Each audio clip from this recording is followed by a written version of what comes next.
It is June 12th, 11:39 a.m. This is lecture 5.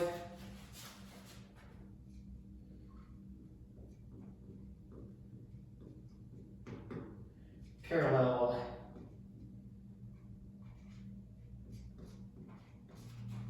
flowerings, and these, of course, being in East and South Asia. In Boyer and Meribach's book, that is chapter 9, Ancient and Medieval China. We'll start with that.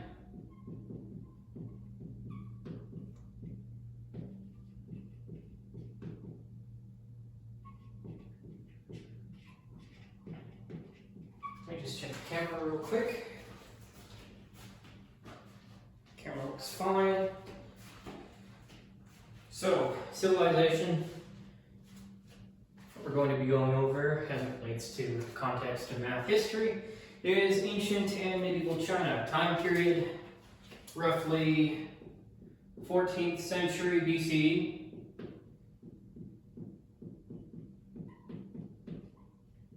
To, harmonically enough, 14th century AD.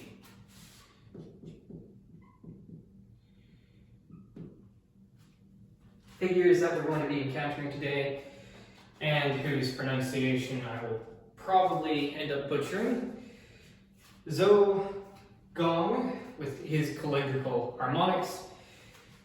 Liu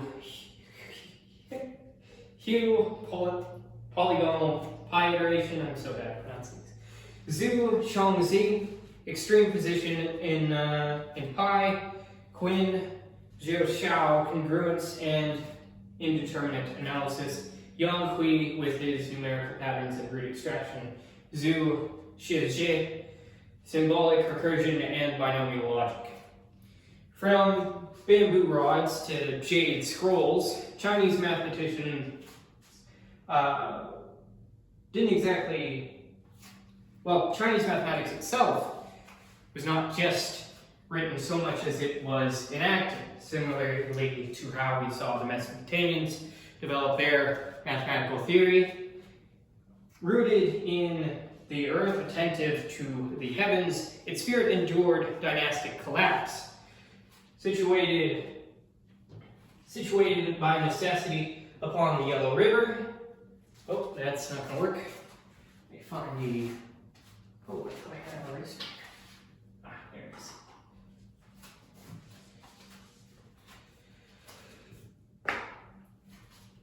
Attentive heavens, its spirit endured dynastic collapse, repeated dynastic collapse due to the chaotic nature of the Yellow River. So let me just draw that. Well, let me draw China approximately. Alright, so that's kind of what China looks like. Not exactly the best drawing. Now let's get to the yellow and the Yangtze. So it goes something like that. And then something like that. So you can see that this is similar in nature to early Mesopotamia, with its two rivers being the Euphrates and the Tigris. But the Yellow River was and is extremely unpredictable and violent. Demanded that measurement serve survival. What began as counting floods became calligraphy and memory. Civilization between the rivers, Yellow and Yangtze, are where geometry met governance and gave rise to form. Let's look at some of the ways that this manifested in problems and solutions.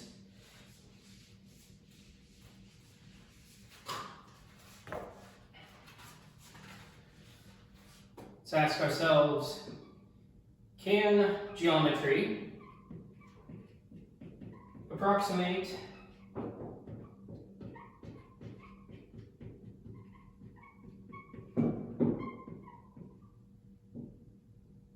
the infinite? Now we've seen the Greeks do it. Let's see how the Chinese do it way back when, in between these two rivers.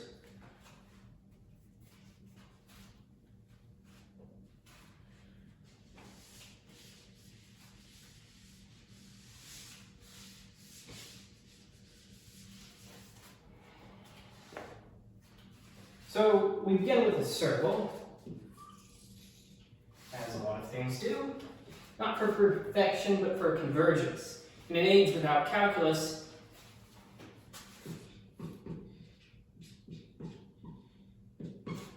Liu Hui approached phi not through formula, but through form, refining a polygon into a ritual of iteration, similar to Archimedes' 96-agon approximation of pi.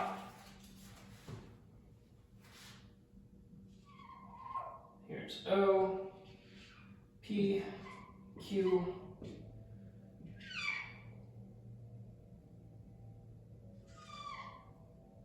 well, it's supposed to be R.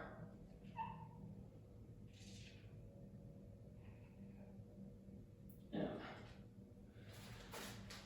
The circle and polygon approximation begin with a hexagon inscribed in a circle of radius R.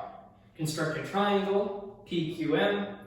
PQ is a side, OM is the opposum, and MR is the sagitta.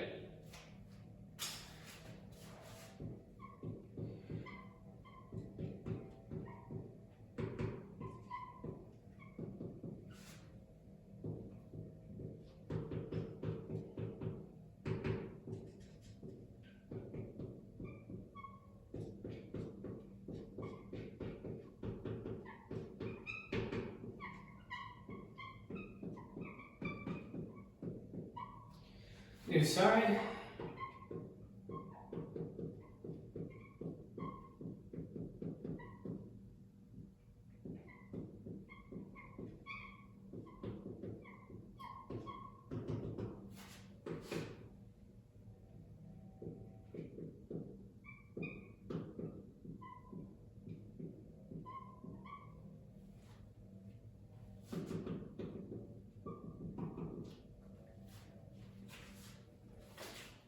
New side after doubling.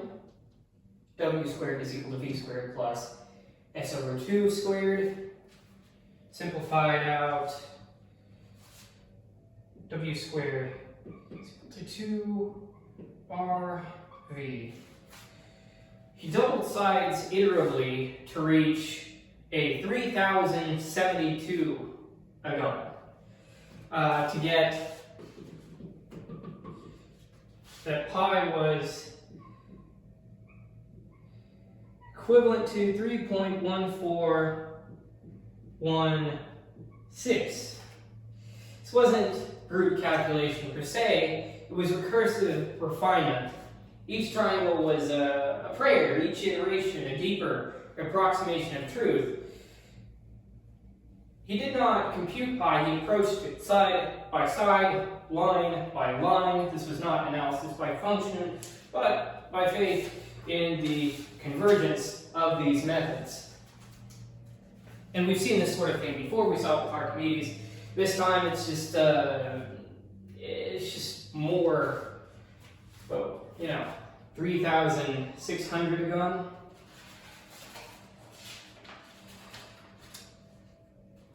So certainly more than 90.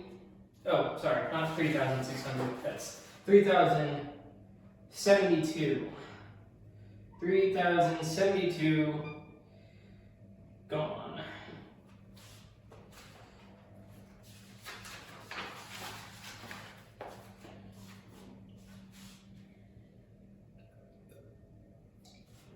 Now let's look at something I find even more fascinating.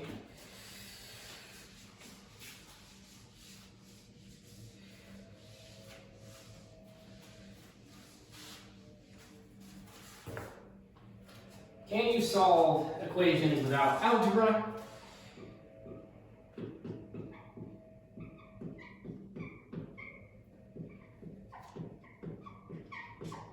And it's like, you know, of course, but what exactly do you mean by an equation without algebra? Well, if Liu Hui used geometry to approach the infinite, there's this text called the 9 Chapters, which was a very big deal, a very big compilation of mathematical theory. The 9 Chapters used it to master the finite. They didn't solve for x, they aligned columns, shifted numbers, and let logic emerge from symmetry.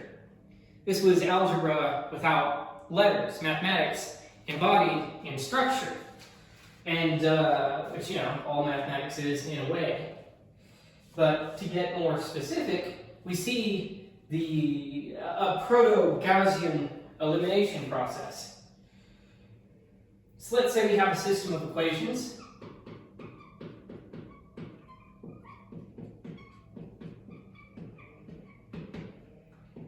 Three x plus 2y plus z is equal to 39. 2x plus 3y plus z equal to 34. X plus 2y plus 3z is equal to 26. Right? Simple enough. Now, they had these squares by which they represent this. So, let me see if I can get this right. Yes, okay. So this would be the square here. 1, 2, 3, 26, 2, 3, 1, 34, 3, 2, 1, 39. And to us, living in these easier times, we sort of make out an augmented matrix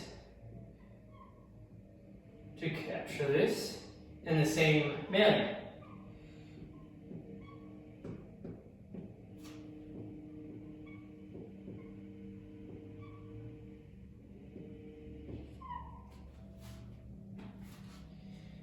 And they would get through reducing, and this is magic square, the magic square, which is just it's Gaussian elimination before Gaussian elimination ever had that name. This would eventually reduce to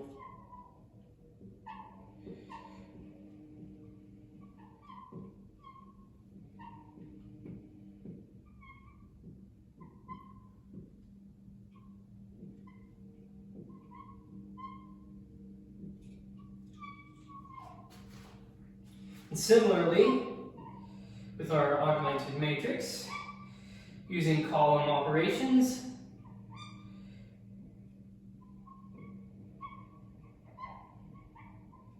whoops, this side a little bit too long.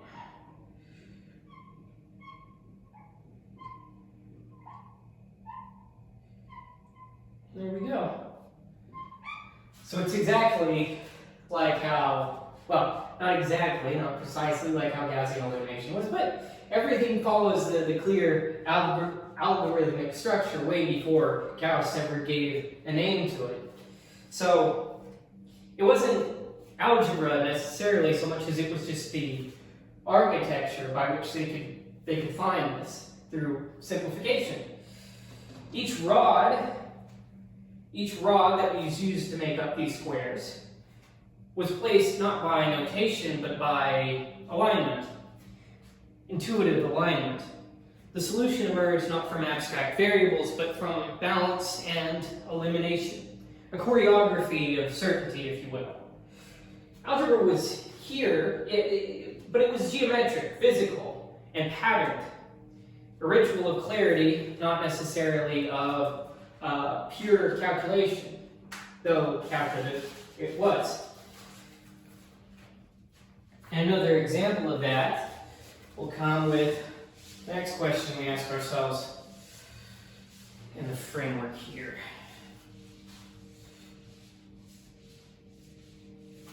And that is, can you compute by touch?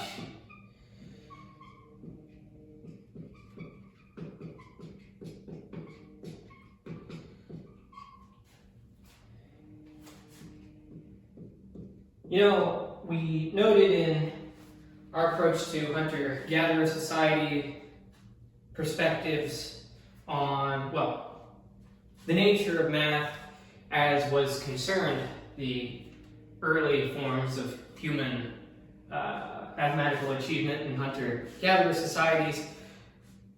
We touched upon this idea that before notation there was placement.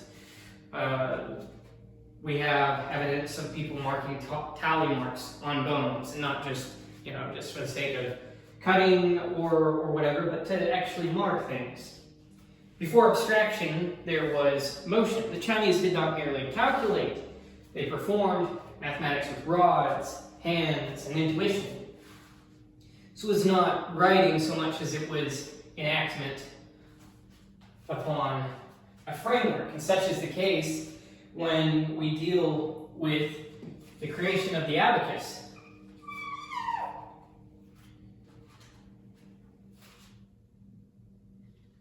Maybe you have da-da-da-da.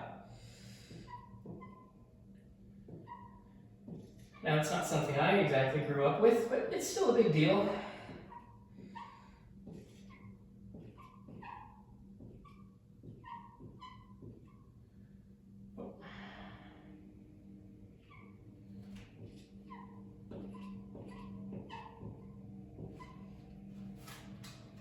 Numbers represented using rods and columns, each column denoting place value. Rod colors encoded polarity. Red rods were positive numbers, yang. Black rods, negative numbers, yin. Arithmetic performed through motion. Rods were placed, removed, shifted. Choreography over notation. They could calculate the square root of 100 as equivalent to 10 square root that's supposed to be a, 100, square root of 100a is equal to 10 times the square root of a, cube root of 1000a cubed equaling 10 cube root a to the power 3. And fractions, I should make note of this, but as I said, red rods, those represented positive numbers.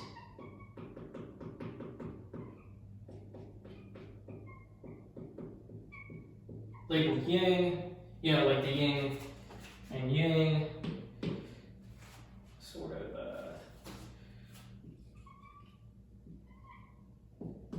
that's probably not the best representation. Well, it's not the best representation. Bear with me. Black rods,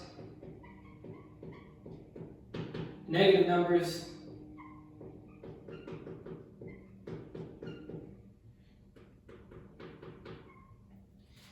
and for fraction, there's another way of linguistic familiarity applied to these markings. So with fractions, numerator is labeled as an equivalent for sun. Denominator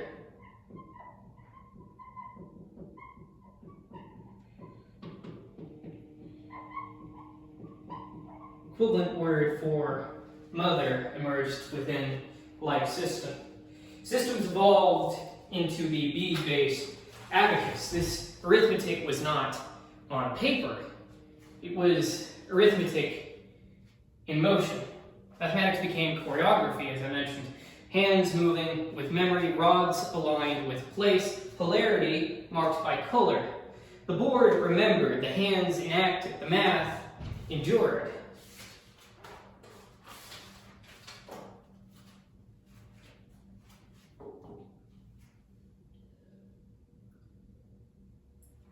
And this is interesting, a whole bunch of symbolic resonance, you know, what might lie there, why mother, why son for each of these parts of the fraction. One might say, you know, the things that are created by the mother are later and embedded upon by the son. So it could all have all sorts of different symbolic meaning, just as the yin and yang does, though this is not a treatment of that extrapolation upon the symbolic to that degree. But just an interesting thing to think about, the depths upon depths that notation captures within one glyph. So let's move on to another question. Can you summarize infinity with a pattern?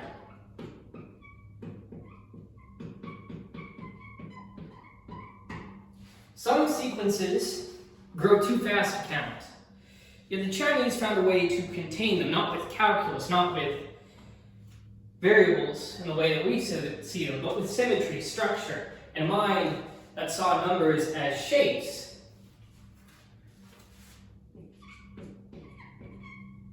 Zhu Shijie built no machine, but he built a mirror. In this work, labeled the Jade Mirror,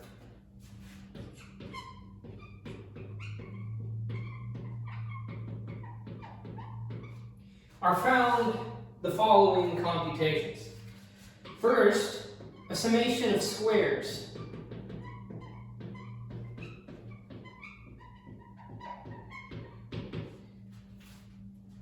You'll see why it's called a mirror.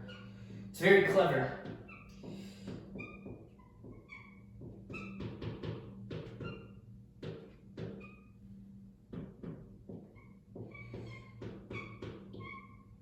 So we found this here, and the cross, the mirror, is the equal sign, of course. You know, 1 squared plus 2 squared plus 3 squared plus on and on and on all the way up to plus n squared is equal to n times n plus 1 times 2n plus 1 all over 6 is what he had there in his work, The Jade Mirror, for the summation of squares. And we also find higher order sequence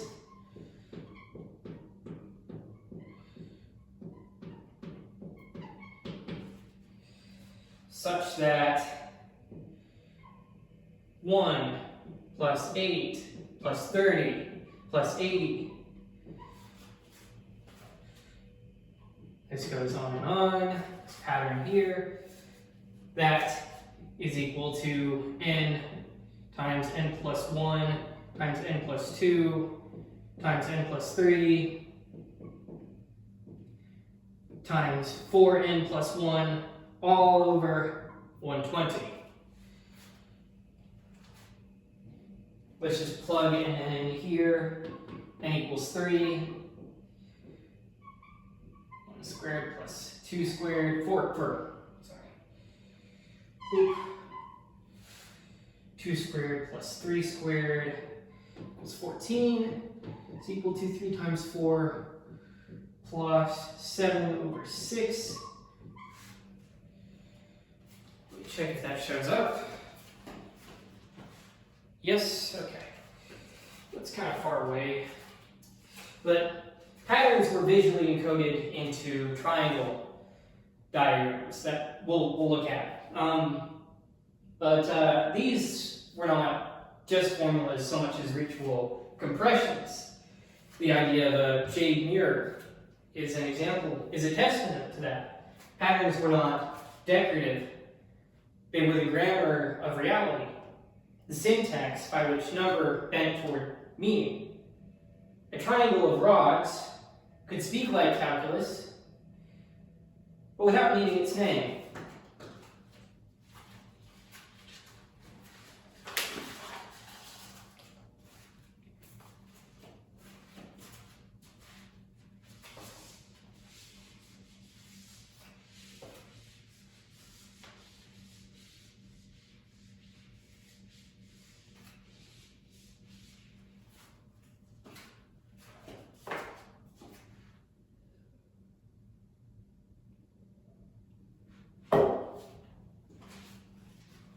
Now,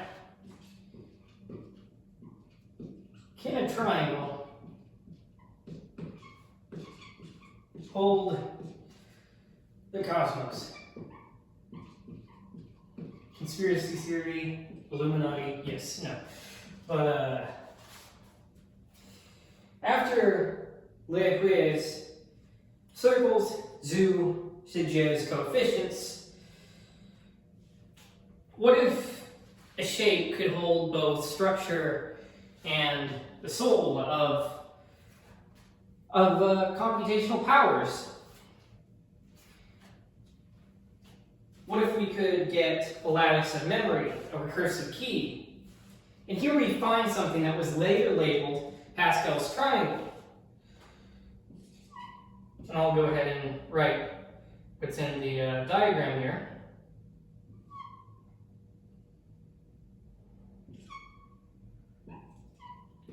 As Chinese one, as these characters, as they appear in Zhu Shijie's Jade Mirror.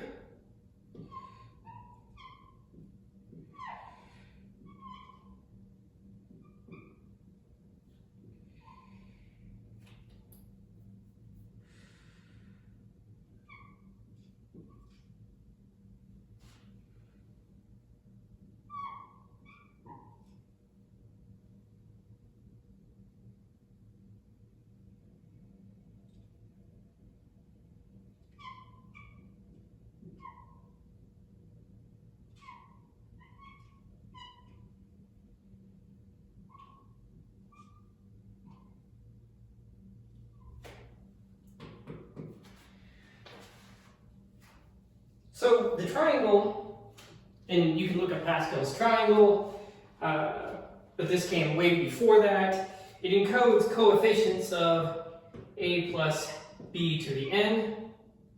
A plus b to the n equals the summation from k equals 0 to n, and k, a n minus k b k, constructed via recursive summation. Each entry, sum of the two directly above, it was used for root extraction, solving equations up to 14th degree, structuring series expansions. It was more than computational, it was a visual cosmogram, a structure of recursive logic, also found in a copy of the Jade Mirror, as I mentioned earlier. This was not Pascal's triangle, it was China's triangle. Came first. It was recursive, recursive, recursive. A visual invocation, a map of growth, a harmony, a harmonic rather, between algebra and cosmology. It was not combinatorics, yet it was continuity curved in the pattern.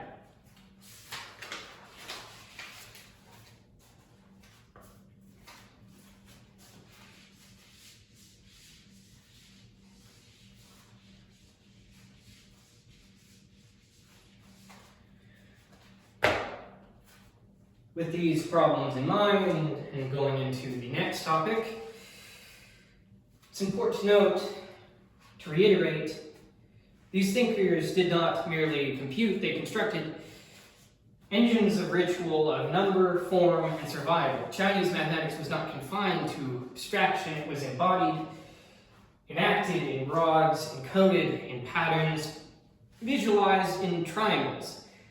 Liu Hui did not Liu Hui, did not approximate pi through calculus, he refined it through recursion, triangle by triangle. The 9 chapters, the book, this big book which was the canon for a lot of mathematical theory, solved systems not with symbols, but through rod alignments, a matrix of intention. Zhu Shijie's triangle was not notation, it was structure, cosmology, and recursion incarnate. They built mathematics that could survive the tumultuous nature of the Yellow River, could survive floods, serve emperors, predict eclipses, and preserve harmony not in silence, but in form. This was a tradition where the circle mirrored heaven, the square embodied earth, and the triangle became the memory in between.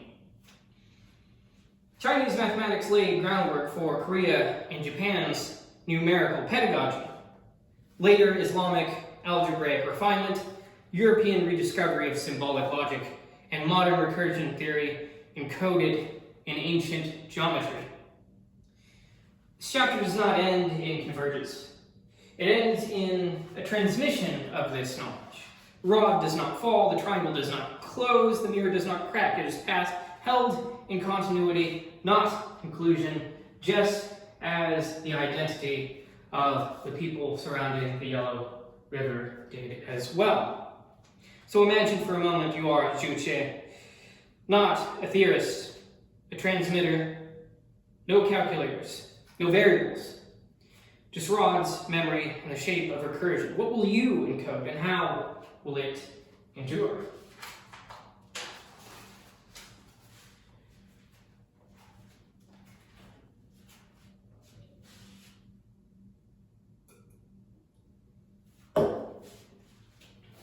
Check the camera. Camera's good. Okay. So now we move on to chapter 10 in Boyar and Murdoch's. Oh, this is the 3rd edition. Yeah, 3rd edition. Ancient and medieval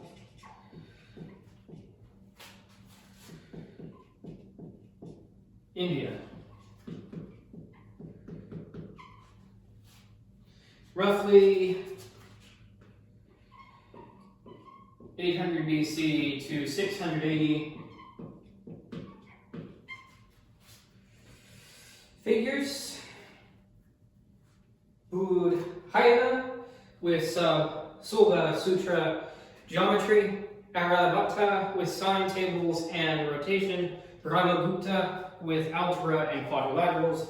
Lashkara II with infinitesimals and proofs. Madhava with infinite series and trigonometry. List of names, we'll get into them. In India, mathematics was not merely calculation, as we saw, was the case with Chinese mathematics, and as we saw was the case with the Greek mathematicians. It was more transcendent than that. It was revelation in this case. Numbers appeared in hymns, proofs were sung, and the infinite was surrounded through rhythm. It makes sense that Ramanujan, one of the greatest mathematicians of all time, would later emerge from this place, this tradition, this environment. Though very big it was, and more diverse than just a single title could possibly capture, but we'll try anyway to get an approximation. Geometry emerged here not in the abstract, but in ritual fire altars, bound by rope and rule, similar to the early Egyptians. Zero was not a placeholder. It was a metaphysical insight, more so. And infinity was not feared. In the case of irrationals with Greeks, it was named, shaped, and passed forward through verse. Where the West, as we saw earlier in this case, saw mathematics as deduction, India saw it as a resonance, a harmony of cosmos, computation, and consciousness. Now, let's go ahead and try and draw the Indian subcontinent. Oh boy, okay. It's basically a triangle. Goodness gracious. Alright, let's draw north cent. No, that's Sri Lanka. Not north cent. Alright, so let's try to capture the river. Indus River. So, yeah, it develops upon the Indus River, which wasn't as tumultuous as the Yellow River, but it wasn't as predictable as the Nile. It was somewhere in between. So the flavor of math is, it kind of gets to that in-between nature of the river itself. It's reflected into the people reflected into the culture reflected into the math, in this case. At least I think so. Let's examine a problem that arises within that flavor. So, can you build with ropes and reason? So, yes, of course. It's the problem with can questions, right? But we'll extrapolate. So when you're building an altar for the gods in these ancient times, the angles must be right, or the fire will falter. So before proofs, before theorems, India's Sulbasutras encoded geometry in ropes, knots, and ritual. An example of such a construction is in this figure.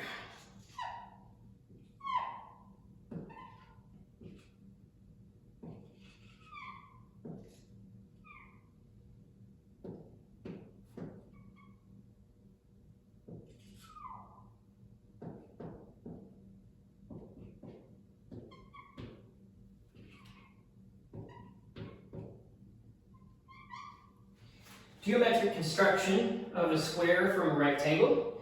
In Apostambas Subsutra.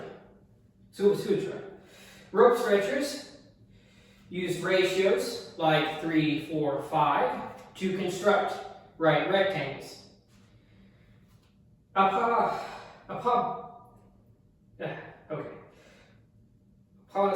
Apostambas method mirrors elements of Euclid 2. Extend shorter sides to match square dimensions, use midpoints, and segment bisectors to construct the square.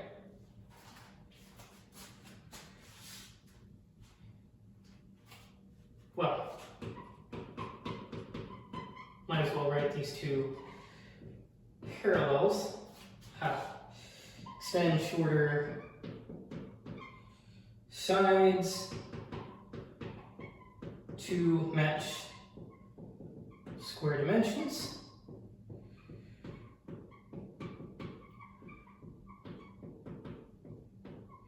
And use midpoints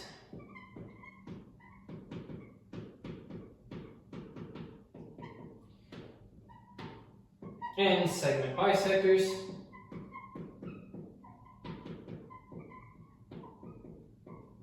to construct the square.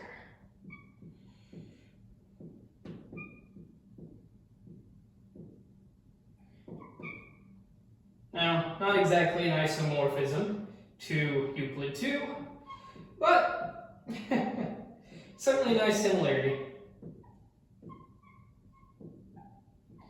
The Greeks and those of the Indian subcontinent have been doing this for thousands of years. We see it with Plato, Plato's idea of the soul embodied in a chariot with a charioteer. Same thing with the early occupants of the Indian subcontinent in Vedic literature, seeing the soul as a chariot with a charioteer. I believe it's in the Bhagavad-gita. I can't remember for certain. It was a while ago that I read it. But this was not deduction. It was construction. The altar was not symbol of geometry. It just simply was geometry. It was geometry of how do we get to point A to point B. Not these necessarily, but how do we get an accurate, how do we get a well-functioning altar in this case. Now, Let's look at an interesting thing, which we don't really use too much nowadays, but check the camera. Good to go. Let's ask ourselves the question, can a lattice compute faster than I can write? Yes. Faster than you can carry. Before calculators, before carrying digits, could a window of triangles perhaps make multiplication mechanical? Well, this method sought to do just that. Gelosia multiplication, also known as the lattice method.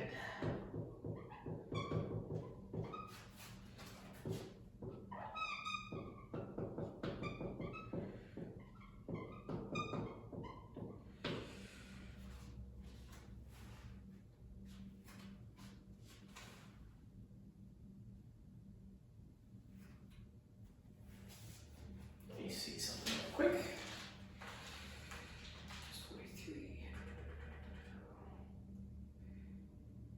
Yeah. So, let me just show you one of these. See if you can figure out the pattern.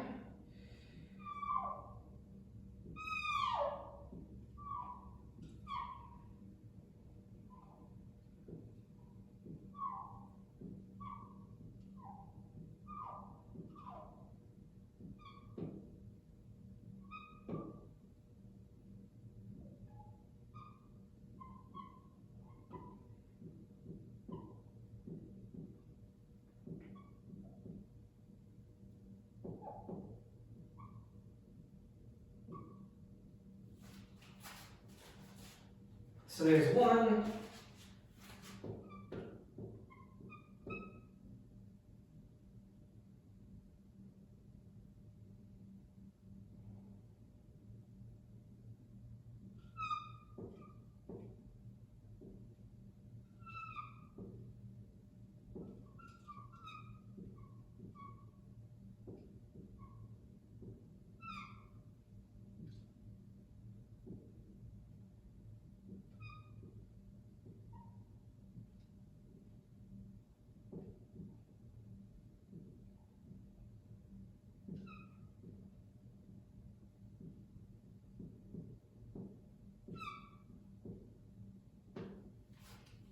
Let me get my calculator. See if we...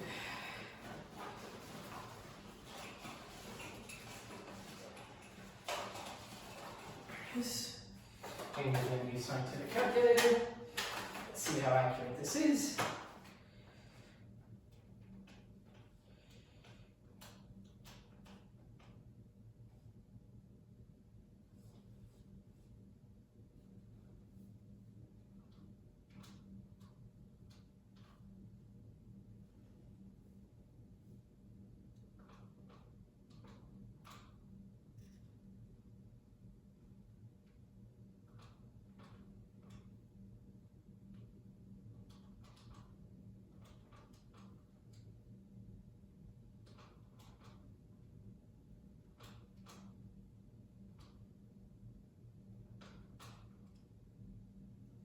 Very good. Okay, so say we want to multiply 456 times 34.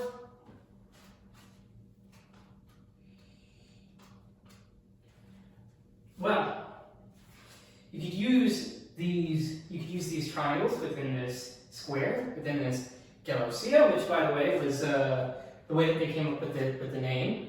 Gelosia was from the way that these certain windows looked. These I believe that's Italian. That's from Italy. Renaissance. Whenever they went and they found these documents from India that showed this method.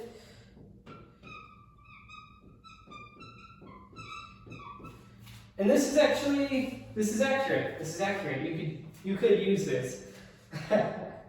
Just I didn't exactly become habituated to using this. So, but yeah, 456 times 34 is equal to 504. And you can see the ways that they use these triangles to sort of intricately get at each of these levels, at each of these numbers across. So one here, take this, you get the same thing, 15,504. And you do the same thing over here, 537 times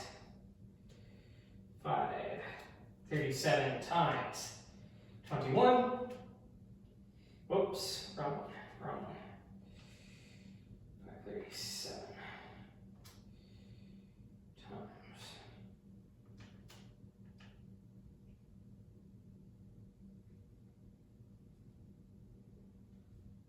Oh wait, that's 3.5.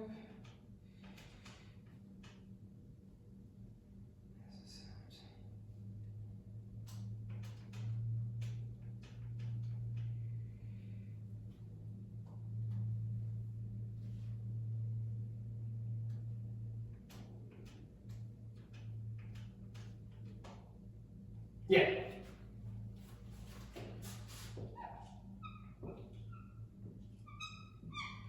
So what is 500?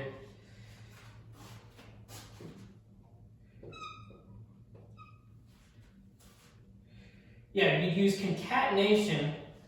You use concatenation with one pair of sides, multiplication with another. So yeah, so this would be 537 times 24, and then that would get you through a series of manipulations within these triangles. That would get you 12,888. And this was accurate enough to put pen to paper and keep doing it over and over and over again. So, yeah, very, very neat. Of course, I like calculators, and who doesn't really? Except, you know, if you're one of those traditionalistic, purist, anti-technology people. You know, what are you doing watching this video if you are? But yeah, diagonal, oh, wait, let me check the camera. Yeah, diagonal grids segment partial products. Each cell handles multiplication of a digit pair. Carrying is replaced by visual summation across diagonals. The lattice is not just a method here, it's a map of multiplication. Digit meets digit, not in chaos, but in a window of clarity. The grid remembers what your hands cannot, and in this case, it remembers accurately.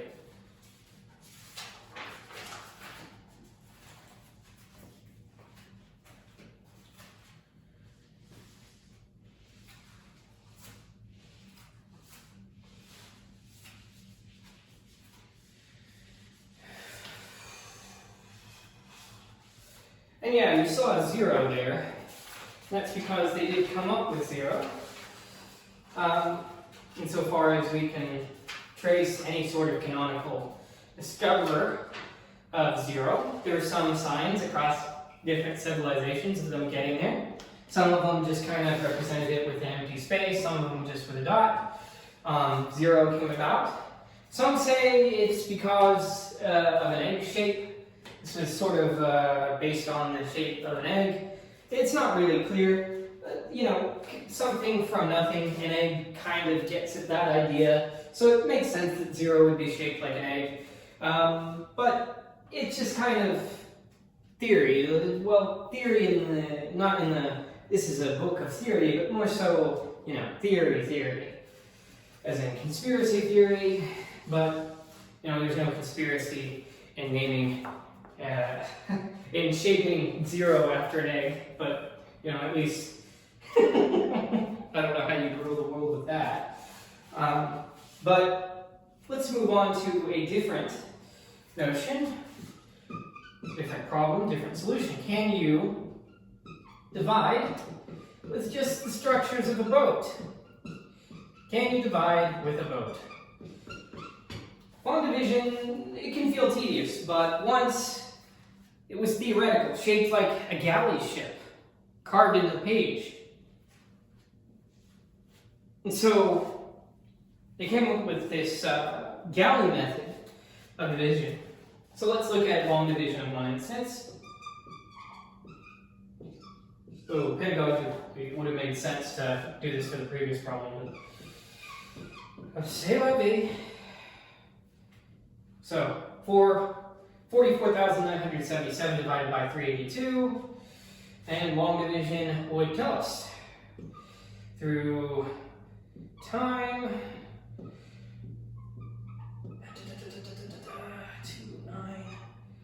2957. It's exhausting just to write. No. 7 4 283. That this is in fact 7.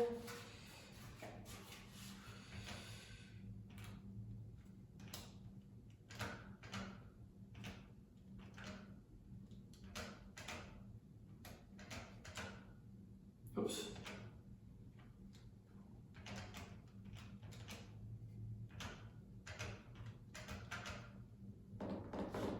Roughly 117. So this is, long form division as we're used to. Now, let's look at the way they divided things.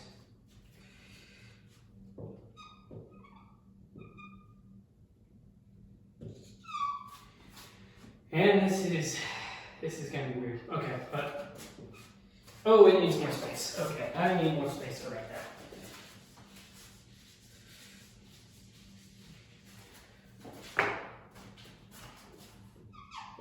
So 382, you wanted to divide 44,977 because you're a crazy person. No. But wanting to get to the end there. So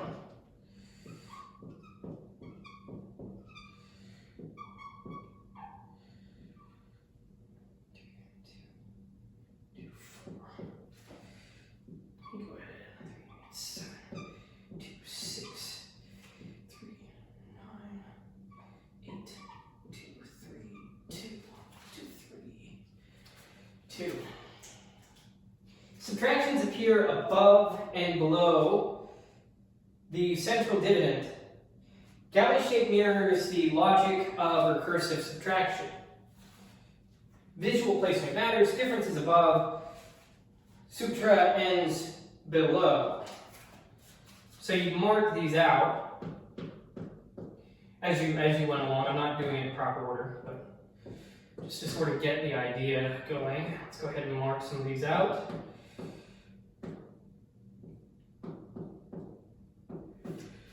Tell you we're left with 3 numbers, 382, and then you take what was left, not from this, but just the ordering.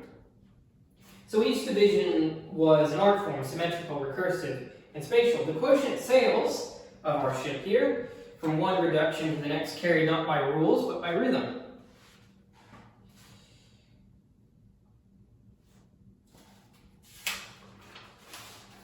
It's interesting that was in the shape of a galley,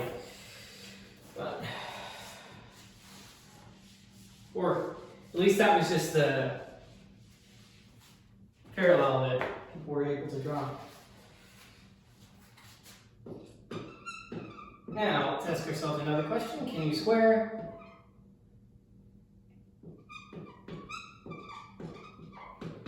What cannot be seen? Western mathematicians, as we looked at earlier, previous Western mathematicians feared the irrational. Indian thinkers named it, shaped it, and used it without any sort of notion of apology. Brahmagupta's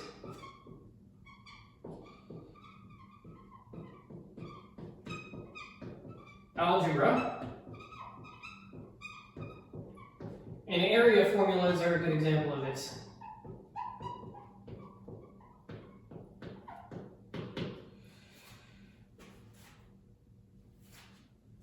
So, for cyclic quadrilateral area,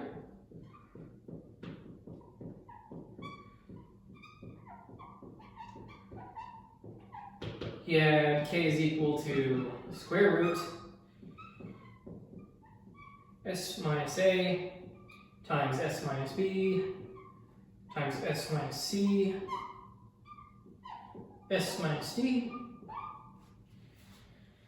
For general quadrilateral, so you can see it's like already he's gonna mess with an irrational. You know, the Greeks wouldn't have touched this with a 9-foot pole, 10-foot pole even. But yeah.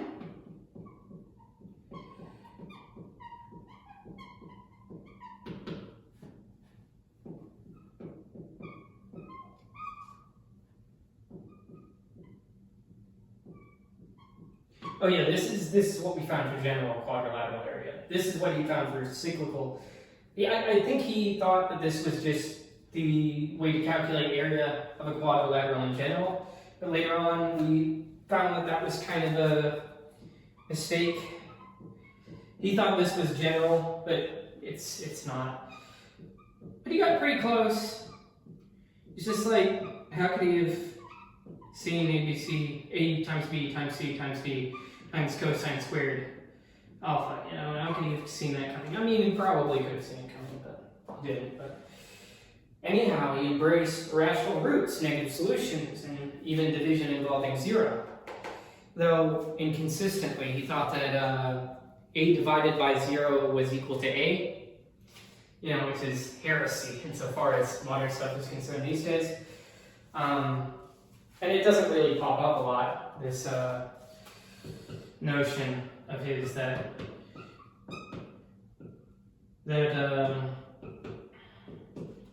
A divided by 0 equals A. And I don't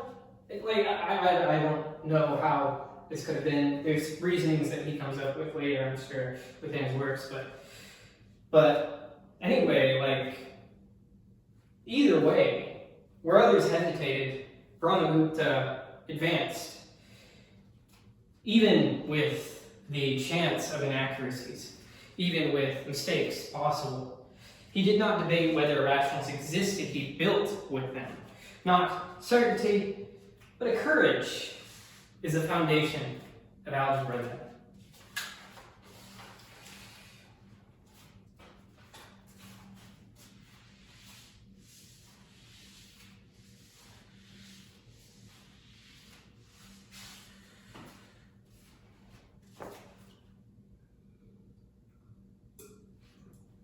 Routine, check the camera, because I've had experiences with that going on.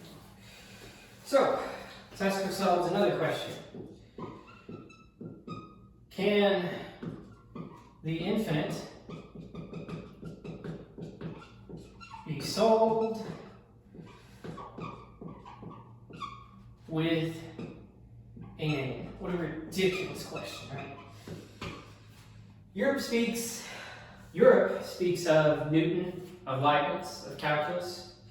But centuries before, Indian mathematicians were already taming the infinite, not with limits, but with verse. They called it by name, and they made it speak.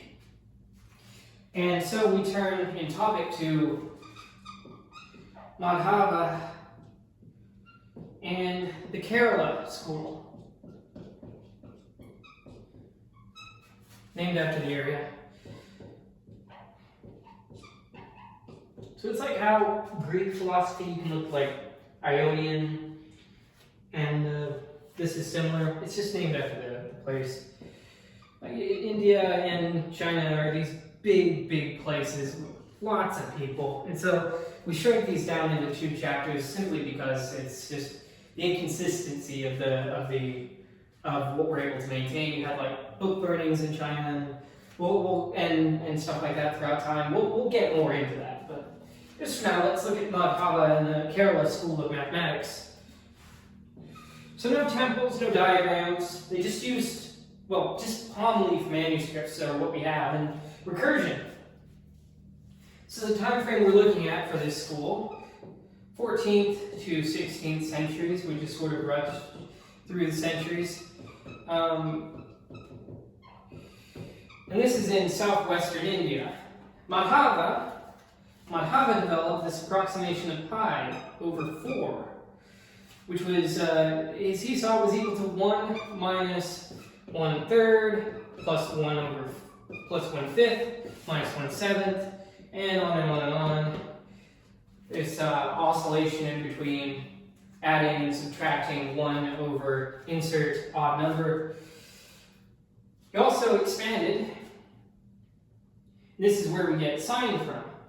This is a pretty interesting thing that I'll make note of because this is really important. Sine x is equal to x minus x cubed over 3 factorial plus x to the power of 5 over 5 factorial, and this goes on and on and on. And so cosine then, but yeah, it's just amazing how far back you can find sine and cosine. And these are approximations of that. 2 factorial plus x to the 4th over 4 factorial, and on and on and on. So formulas were embedded in poetic meter in a sense. They had this mathematical recursion preserved via rhythmic phasing. They approximated pi to 11 plus decimal places.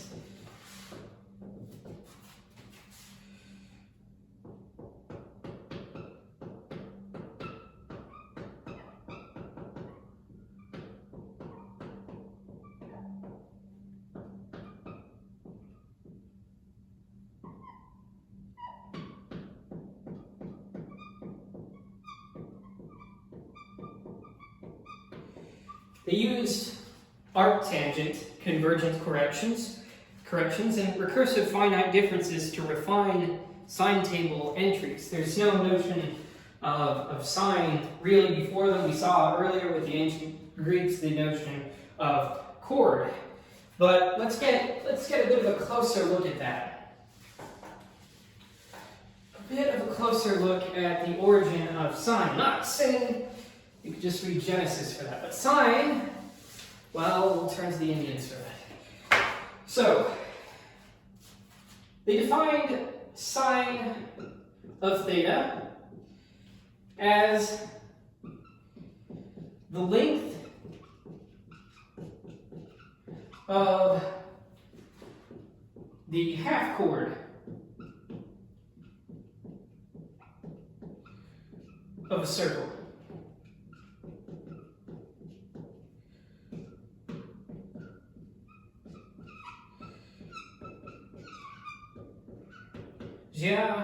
Ja of theta is equal to r times sine theta. This is rooted in circular, not triangular thinking. Sine tables were computed using difference methods, not geometric construction, as we saw in the case of Greek mathematicians. Aryabhata compiled values for theta from 0 to 90 degrees in 24 equal steps. This approach later led to the groundwork for Madhava's infinite series centuries later, which we encounter. They did not define sine and cosine by sides, they summed it from the circle itself.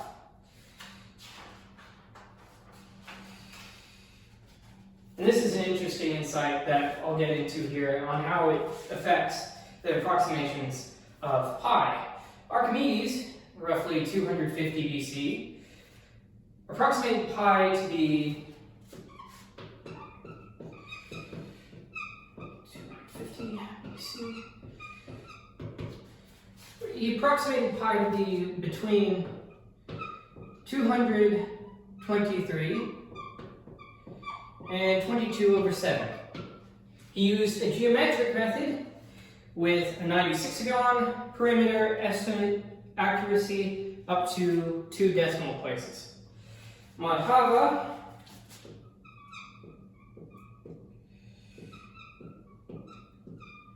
roughly 1400 CE,